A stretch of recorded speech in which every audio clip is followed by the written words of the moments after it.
Mapagpalang araw sa ating lahat mga totoo mga Inday. Kaway-kaway! Yan partner, sa araw po na to at inspired kami papakilala sa inyo si Doc Alexis D. Manuel, isa po sa mga pioneer dito sa mga plant ng Philippine plant trees tsaka fruit bearing trees. Pero ngayon pong araw pag-uusapan natin, kaway-kaway muna tayo dyan, Doc.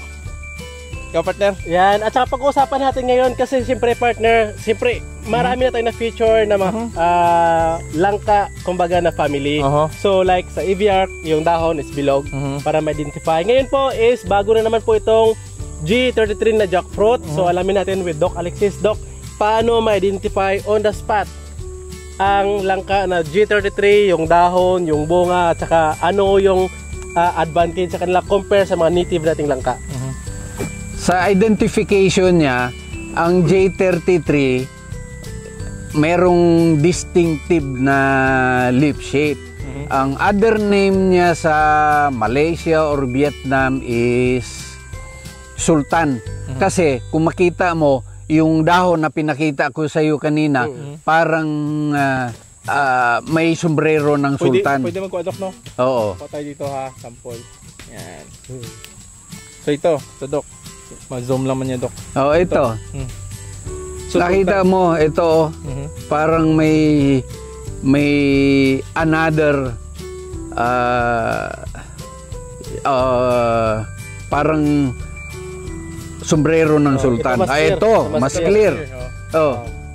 So, lahat ng variety sa mundo ng langka, ganito lang, sa J33 mo lang talaga ito makikita. Okay. Ito po siya mga idolo, yung paganyan, tapos parang may kurba dito, yan, tapos ito parang kuronan na siya. Ayan. Yan. So yan, kaya Sultan. Kaya nga ang other name nito, common name niya sa ibang country is Sultan variety ng langka. So Doc Alexis, itong J33 kasi parang panibagong nakapapakinggan ng mga viewers po natin. Usually po kasi aviark at saka yung mga native na jackfruit.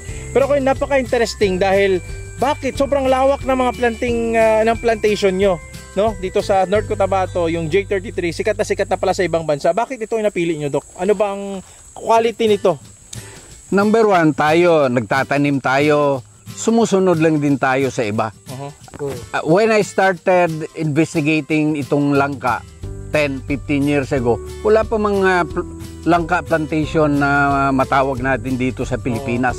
But in other countries, as early as 30 years ago, meron na silang by thousands of hectares na tanim. And itong J33 ang kanilang choice of variety na itatanim. So, ano ang advantage ng J33? Ang latex, pagiging latexless niya. Meron din siyang latex pero konti lang talaga. Hindi siya latex free ha. Latexless. So, na-notice mo, lumaki ako, sabi ng lola ko, bawal magkain ng langka sa gabi. Dahil hindi ko matunawan, sasakit ang tiyan mo. I think merong chemical siguro doon sa latex. Dahil itong J33, even it is served in hotels dito sa South Asia. And I was surprised na to see J33 jackfruit being served sa dinner. Sa mga buffet nila. Pero in terms sa fruit taste niya, Doc, compare sa yung mga native natin na nasa fruit stand, anong kaibahan? May ma-identify mo ba siya na J33 siya? Ang mataas talaga ang kanyang bricks. I think J33 siya dahil ang bricks siguro sa first talaga nila noon is 33 ang bricks Kasi with my own bricks reading, nasa 32-30 Itong mga first na mga bunga niya, nasa mga 27, so 28. So it is even higher than the published bricks reading ng aviark, which is 25. Yes. So mas matamis pa siya sa aviark, in short. Yes. And you will be surprised, si Dr. Pamplona, siya man ang source ko ng seedling nito, no? ginagawa niya na ang J33 jackfruit into jam. Kaya lang, hindi na siya nagdagdag ng sugar. So, sabi ko sa kanya, paano yan naging jam without adding sugar? Tama. So, dapat kuwan lang yan. Palitan mo ang pangalan Dr. Pamplona, tawagin mo lang siya na jackfruit preserve. Hindi siya jackfruit jam. Pero nagbuka na siyang jam kasi matamis. Yes, matamis siya eh. Ayun. So, pero tumatagal ba yun, Doc, na ano? Hindi ko pa nasubukan personally, pero once kumukuha ako kay Dr. Pamplona, nilalagay ko lang sa refrigerator. Kaway-kaway, doktor. Sana makapunta kami, matikman natin yung jam na yan. Yes. So, another, sa bunga naman, Doc, on the spot sa market, paano natin ma-identify yung G33 na bunga? Ayun.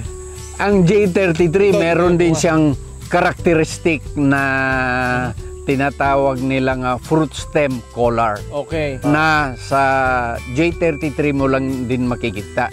So, if you are a processor and gusto mong ma-take advantage and you want only J33, pwede mong makita sa labas ng bunga by its fruit stalk color, kita mo na J33 talaga yun. Dahil wala din siyang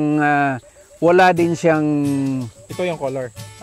Kasama na variety na ganito. So ito yung pinaka-unique characteristic ng G33. Yes. Maliban sa dahon, yung bunga niya may color. Yes. So hindi tayo ma-scam. Ito. Na deliveran tayo like durian. Maraming problema sa durian eh. Pagbukas mo, hindi pala ganun. Na on the outside pareho. Pero ito, this variety, from the outside, alam mo na J33 talaga. Ayun. So yun mga totoong mga Inday.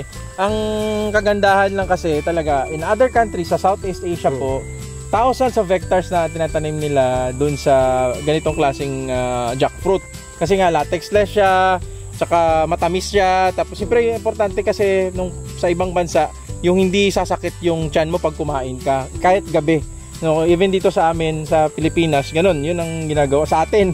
Mabuto daw tiyan, mabuto. So, yun ang interesting dito kay Doc Alexis na farm, no, marami siyang na farm nung tinaniman niya dito 26 hectares, meron din sa kabila, meron ding mangustin.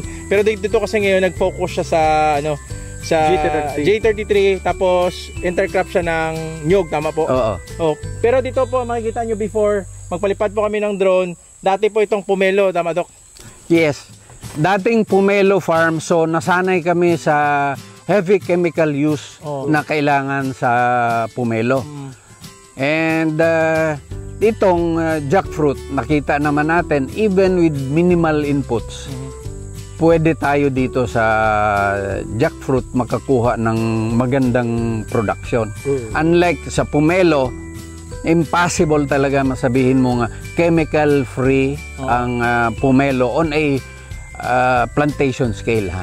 Pag may isang puno, dalawang puno, pwede naman, okay naman. Pero sabihin mo by 1 hectare o to 5 hectares, impossible na may pomelo ka organic na organic. Conventional siya. Yes. Although I have tried, no, pwede naman siguro, pero nag-surrender na kasi ako sa pomelo eh. May this pomelo, kung na-notice mo, na nag-change crop na ako, patapos na 20 years na ito eh. So naisip ko, this time I will be in a crop na hindi kailangan ng chemicals, like this coconut and itong jackfruit. Ayan. So yun po yung kagandahan nito. Pero Doc Alexis, ilang years na po itong mga tanim nyo na coconut tsaka itong jackfruit? Itong jackfruit na ito, this is about less than 3 years. Okay. Itong coconut na nakikita mo, these are yung old varieties natin. Yung mga centennial. Centennial. Okay. Sabi nila matagal mamunga. Pero in about mga 5 years naman ito, namumunga na. As early as 2 years ago, meron na kaming nakakain ng mga coconut eh. So dito Doc, ang G33 mo, kapag nabuksan na yan, hindi mo na siya ma-identify kung wala itong mga color something maliban sa taste na matamis. Yes. Although, yung kung sanay ka na, makita mo from the inside, maalisan mo ng buto, makilala mo talaga siya. Din, dahil sa dami ng nakita mo, medyo makapal siya, yellow ang flesh niya, and sa lasa, masabi mo talaga na kakaiba talaga ang tamis ng J33. Hindi siya genetic modified, Doc. Halimbawa yung buto niya, itanim mo, J33 pa rin yung produce. Hindi. Sabi nila ng mga kaibigan ko sa Indonesia na if you plant seeds ng J33, it will also produce J33 na yung seeds is true to type daw, kagaya ng ating longkong lansones. It's true to type naman sa pag-aaral ng ating mga siyentista. So yun ang kagandahan. So ito, same pa rin, J33 pa rin ang lalabas. Yun ang sabi nila, pero hindi ko pa kasi nasubukan. Pero halimbawa kung itong planting materials nyo is from enarching. Yes, enarching talaga. Mga ilang years po siya specific, Doc, na first fruiting niya? 3 years meron na. 3 years. Hindi pa 3 years. Wala pa. Wala pa. So probably next year. Mga more than 2 years, okay na. 2 years. So, if anybody is interested sa J33, bigyan lang ninyo ko ng another year pa. Marami na talaga ito dito. So ito, nag-start na kasi sila. Start na sa ng bunga talaga. Pero may production si Doc Alexis. Kung sa mga interested, pwede po kayo, magbigay kami number, kontakin nyo na lang po para makakabili kayo. Ayan. So Doc Alexis, ano pa bang very interesting dito sa jackfruit na to? Pwede, interesting siguro mamaya, tikman natin. Tikman natin mamaya, pero ang masabi ko, itong nakikita ninyo dito ngayon na jackfruit and coconut is for the last since birth, ika nga, hindi ito nakatikim ng inorganic fertilizer. Ayun. Wow, organic. Organic. So, yan din ang gusto kong ipakita sa ating mga farmers. Although, ang langka, hindi nangangailangan ng inorganic fertilizer. Pwede. Minimal care. Pero, sa lahat ng tanim ko, even sa mangustin ko, the last na nagamit siguro ako ng inorganic fertilizer was 15 years ago. So I would like to show later na pwede tayong mag-farming without this expensive chemical fertilizer. Na yun lang naman talaga ang medyo nakabara sa ating mga farmers dahil nga sa expenses in fertilization. Mahal talaga. Mahal yan. So ngayon, yun ang good thing, partner, na nakausap natin si Doc Alexis kasi meron pala siyang strategy technique. Yun, ipapakita natin mamaya sa kanila kung ano ba yung mga ano. Kasi ikot pa kami, Doc, kayo. Dito tour mo ba kami, Doc? Oo.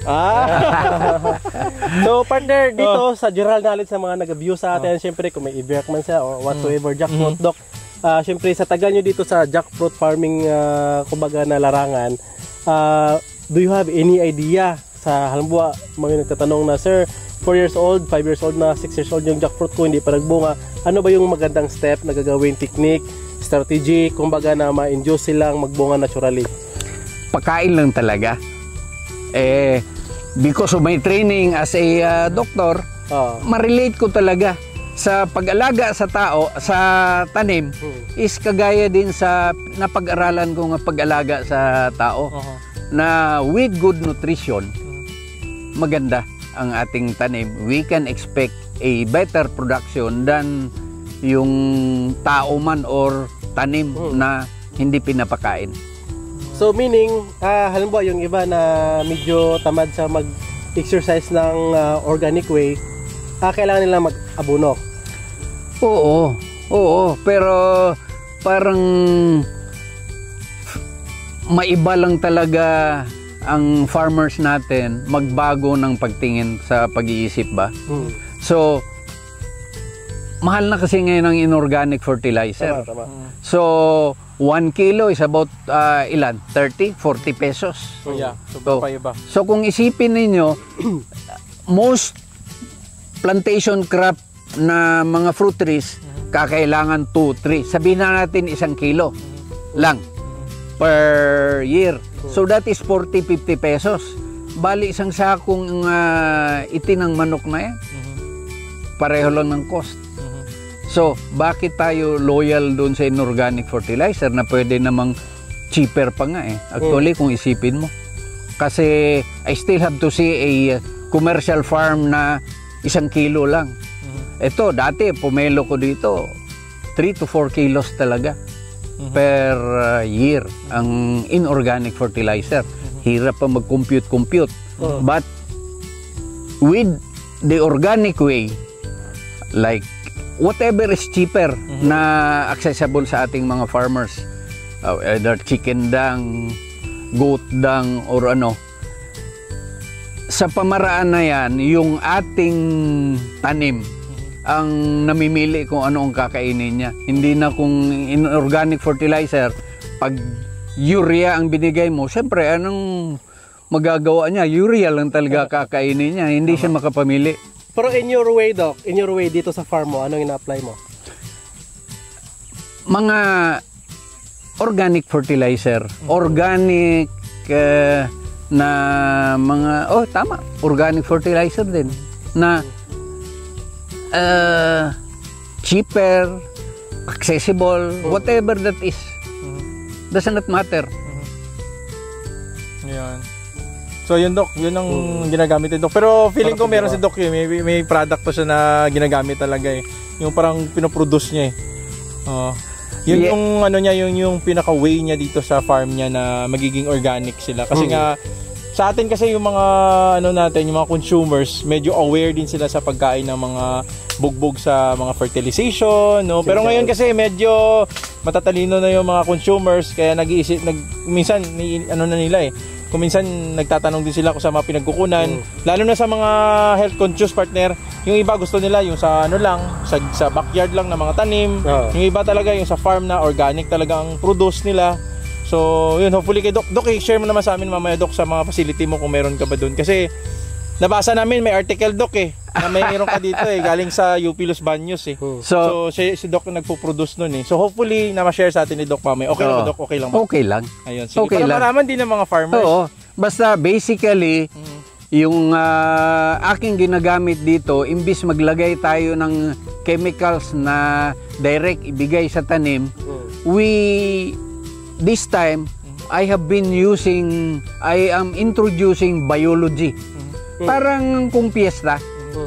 Pag piyesta, either magdala ka ng maraming pagkain or magdala ka ng libo-libong kusinero. Na yun yung tinatawag ko na biology. Sila nang bahala maghanap ng kung ano ang makita nila sa surroundings na yun ang ipakain sa atin. Ayun. So yun ang abangan natin mamaya, Doc. Pumunta tayo doon. Okay. Question ko lang, balik tayo din sa J33, Doc, ha. Ilang years ang capacity nito na mag-survive siya or mag-produce siya, yung pinaka-productive niya, years niya? Sinasabi nila sa internet, 40-50 years Kaya siya mag-last. Oo. Pero yung pinaka-productive niya sa ilang years? Productive, I think siguro mga 20 years lang siguro, 20 to 30, kasi by that time the canopy niya will be so dense na yun ang magiging limiting factor ng kanyang production. Unless hayaan mo lang siya nag-iisa lang siya sa 1,000 square meters, pwede yun. But yun ang tinitingnan ko, the limiting factor. Malaki ang canopy niya, it will be limited by the amount of food that it can produce by itself. Kasi konti na ang access niya sa sunlight. So yun, it can last 30 to 40 years. So pero Doc, sa isang puno, Doc, ng ganito, mga ilan yung sabay-sabay niyang pwedeng i-produce na pwede nating i-harvest? Whole year round kasi ang jackfruit Yes. Wala kasi siyang seasonal Every may harvest siya Meron siyang bali 2 peak na season. And per season, we're talking here about mga 6-year-old na productive na trees. Pwedeng 30 fruits. 30 fruits sa isang per puno. Season. Isang puno. Sa isang pirasong katulad nito, Doc, ilang kilo ang kilo talaga niya? Sa aking pagkukompute is nilalagay ko lang talaga sa 10 kilos. 10 kilos. Although it can be more, no? At least 10 kilos. Oo. So magiging sustainable na ba ang farmers pag nagtanim siya ng ganun, Doc, in the future? Yes. When I planned to plant jackfruit. Ang tinitingnan ko lang talaga is makapabili ng yung panggulay na jackfruit, utilizing yung immature pa na fruits. And even sa ganung level, jackfruit farming is better than planting short-term crops like corn or even sugarcane. And feeling ko kasi we're not hindi tayo kagaya pa noon na maski magtrabaho tayo, mag-araro tayo buong araw.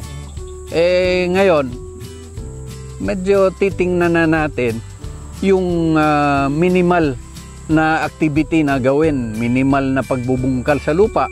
You plant once lang and for the next 5 years siguro hanggang round weeding ka na lang. It is a much easier job than yung mais na everyday nandyan ka. Sorry sa mga kaibigan natin dyan na mga corn or sugarcane farmers, no? Pero ang akin lang, we should be wiser din talaga kasi nagbabago na ang panahon, nagbabago ang katawan ng tao. So, we're not getting any younger nga, sabi ko. So, hanap tayo ng crop na babagay sa atin. Hayaan natin yung pagmamais doon sa 20 years old or 30 years old siguro. So yun mga totoo mga Inday, grabe yung mga knowledge and wisdom na sinishare sa atin ni Doc Alexis. Pero partner, yung question mo. Ayun kasi, ang sa mais lang, medyo relate tayo doon partner. Siyempre yung like sa family ko, yung mais na yan. Dahil pag wala ka kasing tinanim, wala ka ring anihin. The same time, short-term crops, nakadepende ka rin sa panahon. Ito, even mag-El Nino, I think magpo-produce pa rin ito. Pag nagmais ka, pag wala masyadong ulan, hindi ka makapagtanim, at pag dinaanan lang kahit 3 linggo lang na matinding init, sa gilid na yung mais. Worst scenario dito sa fruit farming, pag hindi maganda ang presyo, pwede kang matulog, hindi ka mag-harvest. Matulog ka and you wake up next year para mag-harvest na naman uli. That is something that you cannot do sa mais. Dahil land prep lang nga daan, 3,000 to 5,000 ang one way. So, 3 daan ng tractor. So, that's 15,000 to 20,000. Plus, ang seeds mo na 4,000 to 5,000. That's 30,000 na. Abono pa, patanim. Oo. Malaki. Pero itong jackfruit, maski gulay lang, if you compute, 30 na bunga, 2 seasons, 60 na bunga, 10 kilos, 600 na kilos. Sa isang bungo, isang puno, sa isang taon. 600 kilos, maski pabili natin ng 10 piso yan dahil pangpalengke lang. So that's 6,000 per tree. How much more kung may magandang presyo yung hinog? Yes, how much more kung mag-effort pa tayo sa fruit care niya na sako. Balutin natin na 5 pesos ang isa. So, panalo tayo sa langka. Yeah. So, maganda yung computation ni Doc Alexis kasi nga, doon na talaga siya sa pinakamababa. Pinakasagad. Para at least, hindi tayo mag-expect. Yun ang pinaka-futuristic, kumbaga realistic. Yes, kasi baka tatanungin nila kung magtanim kami, saan naman yung market. Yun is pangpalingki lang talaga ng gulay lang talaga. Yun yung pinaka-purpose. Ayan. How much more kung may produce nga na... Pero good thing partner, in the future sigurado meron na tayong mga processing plant. Kasi meron na tayong kilala dun sa Davao eh. So hopefully siguro sa susunod, no, pwede na yun mag-grow yung mga growers ng mga jackfruit. Di mas maganda pag may mga processing plant sa jackfruit. Ayan mga totoo mga Inday. So may mga question kayo Doc Alexis, mag-comment down below kayo at para malaman namin kung ano yung mga question nyo, tatanong na ni Doc Alexis. Pero iikot pa tayo. Dito malawak po ang farm ni Doc Alexis. Ito kasi na area, isang area lang to talaga. So magpapalipad ng drone para more on parang permaculture din kasi sa Doc Alexis. So nag-ano din kasi sa yes, ano ba, parang sa nature, pinoprotect niya din yung nature kaya naging organic yung mga plantation nila. So Doc Alexis, may gusto ka bang ano sa i-share sa kanila o yung advice mo sa mga future growers ng J33? I invite yung mga farmers no interested, kasi sabi nga nila, ang farmers, to see is to believe talaga yan siya. So, open naman ako. O, you can come over or sa internet, makita ninyo sino ang mga nagtatanim dyan ng langka. And I think everybody is willing to share the information para, kasi we can only have a good price kung consolidated tayo, marami tayo, sabay-sabay tayo, and number one, marami tayong tanim. Tama. Sa ngayon, masabi natin ang langka can be still considered a rare fruit. Kasi not all the time makita mo siya sa mga shelf, sa mga groceries. Wala pa masyado nag-produce ng mga yan.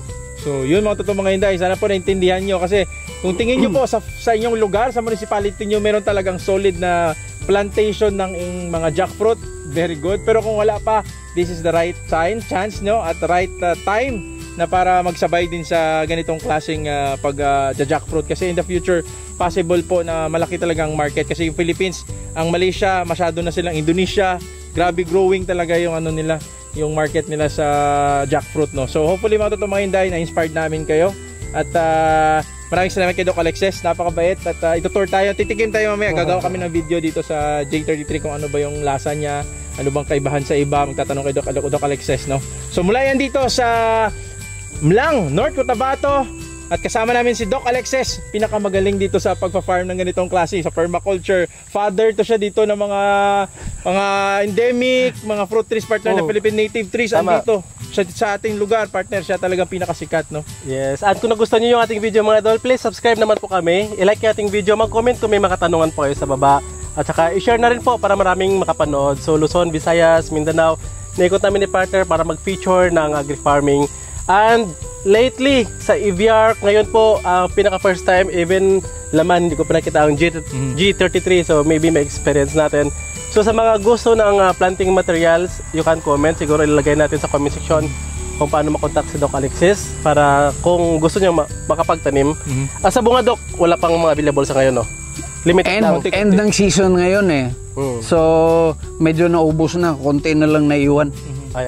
So at least maybe soon sa mga malapit lang at saka within North Cotabato siguro may mga nagbenta din ng G33 if ever. Tama. Yun, identify nyo lang po yung bunga. Maraming salamat mga idol, happy farming. Iba't ibang diskarte, iba't ibang farming techniques, iba't ibang farming hero. Ngayon po na episode si Doc Alexis de Manuel po ang ating na-feature. Very special po dahil sikat na sikat sa UP Los Baños. Talagang ito siya ay pinupuntahan talaga ng mga UP students or yung mga sikat na nag-educate. So nagre-research. So maraming salamat sa inyo mga totoong Inday, mula dito sa Mlang, North Cotabato. Kasama namin si Doc Alexis de Manuel. Happy farming, kaway-kaway. Kita-kita sa susunod na video.